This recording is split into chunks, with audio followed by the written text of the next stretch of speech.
तर उद्या बारामतीमध्ये राष्ट्रवादीनं जनसन्मान महामेळावा आयोजित केलेला आहे। या मेळाव्याला अजित पवार बारामतीमध्ये जोरदार शक्ती प्रदर्शन करणार आहेत। याची तयारी जोरदार सुरू झालेली आहे। ठिकाणाहून आढावा घेतला आहे आमचे प्रतिनिधी जयदीप भगत यांनी। बारामतीत राष्ट्रवादी काँग्रेसचा उद्या महामेळावा पार पडतोय। जनसन्मान महामेळाव्याला राष्ट्रीय अध्यक्ष राष्ट्रवादीचे अजित पवार मार्गदर्शन करणार आहेत आणि या मेळाव्यात मोठी घोषणा देखील करणार आहेत। यामध्ये जर आपण बघितलं बारामतीमध्ये या महामेळाव्याची जय्यत अशी तयारी सुरू असल्याचं पाहायला मिळते। बारामतीतल्या मिशन हायस्कूलच्या मैदानावरती हा मेळावा पार पडतोय।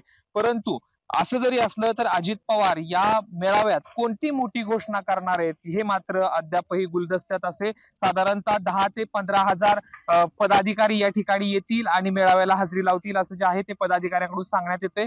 मात्र या मेळाव्यावरती पावसाचं सावट असणार का असा खरा प्रश्न आहे। भव्य असं स्टेज उभारण्यात आलेलं आहे परंतु कोणत्याही प्रकारचा मंडप घातलेला नाहीये।